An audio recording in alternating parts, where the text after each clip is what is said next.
Hey everybody, Prepper Nurse 1 here. Today is Wednesday, October 24th, 2018, and as you can see, it's quite overcast. Rained quite a bit today earlier, and it stopped. I had a little bit of a window of opportunity here, so I took advantage of it. Mom actually came and visited for a little bit today too. Haven't seen her. She had surgery on her one hand, and now she's going to have surgery on her other hand next week, so she'll be out of commission for a while after that. But I'm going to show you what I did here real first, and then we will talk about the topic of today's video. So I took out the pepper plants, and those are out of here now, and they're in the composting bin, and I spread the wood chips over the entire garden. So that is all over the garden. Then over the winter we'll add ashes and whatever scraps and stuff like that we have. And so I also worked on this area today, getting this all leveled out and filled up. So this is obviously much higher than it was, so I'm actually kind of pleased that, and if they bring me more, I will take more, I can tell you that right now. So that's what I was focusing on today. Alright, so let's talk about today's topic of today's video. Bartering in prisons, and how does that correlate to after S.H.T.F, okay?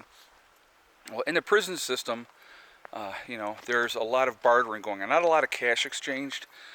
It's more commissary, food, cigarettes, obviously marijuana seeds even, those type of things that can get smuggled in, and everything is a barter. So a lot of people will take their commissary, their food, and barter it for other things. And so there's a lot of bartering going on when they don't have, the cash available to use cash as a barter item. So anyway, so that happens quite a bit, okay? And so how does that correlate with, after a major S.H.T.F situation? And we're going to go with like worst case scenario, end of the world as we know it type of situation. Bartering is going to be huge. I had somebody actually ask me to do this topic, and so he had suggested, hey, I think this would be a good topic. And so I said, you know what, he's right, because I had mentioned in a video that I store coffee, and I'm not a big coffee drinker. I'm more, like I said, I'm a tea drinker, so but I store away coffee because it'll be a good barter item. Now obviously it's only going to be good for so long, and having the whole grains is going to last longer. But anyway, that is going to be a great barter item in a post S.H.T.F situation. Okay, so so why have things, you want to think outside of the box as far as what you want to have. Don't just get stuff that you like. Like I actually also, I don't have a lot of it, but I have like a couple of extra bottles of cheap vodka, and so that's another thing that would be a great barter item for the right person after an S.H.T.F situation. So, people are still going to want to drink. People are still want to get high. People are still going to want to smoke cigarettes. Now, I don't store cigarettes, but, you get the gist of that. I mean, it's like there's things that you might not use that somebody else really, really wants that would make a great barter item, okay? Even like 22 shells. I mean, in a post-event, 2 years down the road after an event, ammo is going to be freaking really, really valuable as far as a trading commodity. Now, obviously, you want to be careful doing that, so you're not trading it to somebody who's going to come back and try to kill you with that ammunition. But I mean, like, locally here, if there was, somebody that was hunting or whatever, trading them, okay, you're going to go out and do this. If you bring me back a rabbit or whatever, I'll give you, 6 shells. I mean, those are the type of things, guys, that are going to happen. Having different skill sets, and I've talked about this part of it before, being able to make shoes and being able to repair clothing and all those type of things, that's going to be real important. And I think a lot of people don't think about that, okay? So those are things that are going to be really important in a post-event. And like I said, people don't think about those things. So it's real important that you think about that what things do you have that you may not necessarily want or use that somebody else could use in a post-event? Okay, so those are things to think about, and store things up. I mean, it's simple as Tampax. Now Tampax, and I'm talking about the pads, not the little thin shields, but those can be used for a couple different purposes. They can be used for a wound. Okay, if somebody's wounded, they could be used for that. They could also obviously be used for what they're intended for a woman that's on her period. So, those are also things.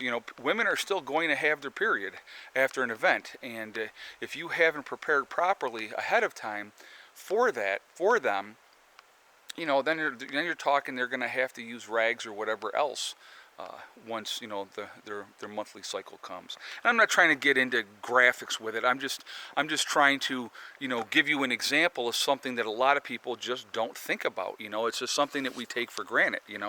Having soap, knowing how to make soap.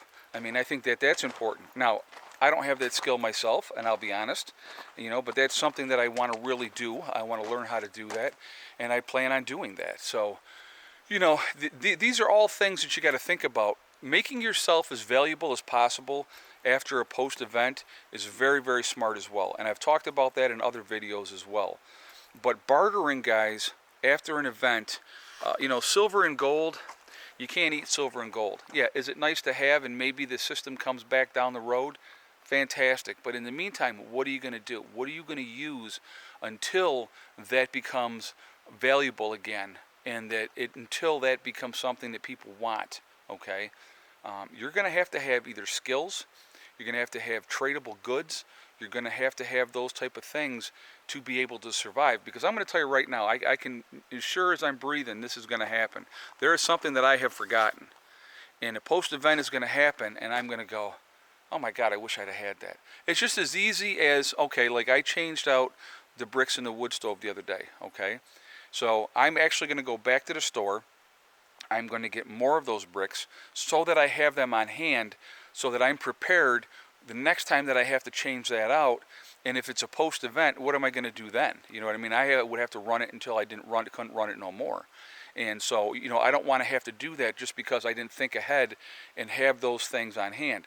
I'm going to pick up more rope as well, so that I have backup rope, and I'm going to pick up more of the glue as well, just so that I have it on hand. Because like I said, you don't know that, it's better to have it, guys, and not need it than need it and not have it, And if somebody wants to say, oh, well, you're just hoarding stuff. It's not about hoarding stuff. It's about trying to plan ahead, trying to think ahead, trying to think outside the box. What can I use? What do I have? What is going to be something that's going to be valuable to somebody else? My neighbor Greg has this great big huge junkyard. Well, I'm going to tell you what, I can almost guarantee you that in a post-event, a lot of the stuff that he has in that junkyard will probably can be built into something else that can be something that is very usable, where right now it's just junk, okay? So those are things to think about. I mean, what do you have? What do you have on hand? What can you use? What is going to work for you? What can you trade? What values do you have that you can trade? Having skills like with Heather doing sewing and stuff like that. She enjoys doing that, and that's something that she learned, and she, know how to use a sewing machine and even hand stitching, and she's made some clothes and stuff like that. So those are things that are going to be very, very valuable, because there's going to be a lot of people that are not going to want to sit down and sew clothes. Me, I'm not against it. I have absolutely no problem doing anything. I mean, the old Western pioneers, they all knew those skills. They know how to do those things, and we have lost all those skills, So there's a lot of things that are going to come back.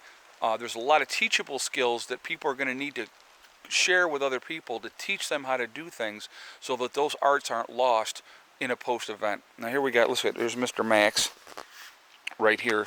I got to tell you guys, Mr. Max is very upset about the kittens. He is not a big fan. So, but it happens. So somebody asked me about the kittens. The kittens aren't fixed yet, guys. I wanted to bring that up real quick. They're too young to be fixed at this point. So first of all, I don't even know what sex they are. We haven't really.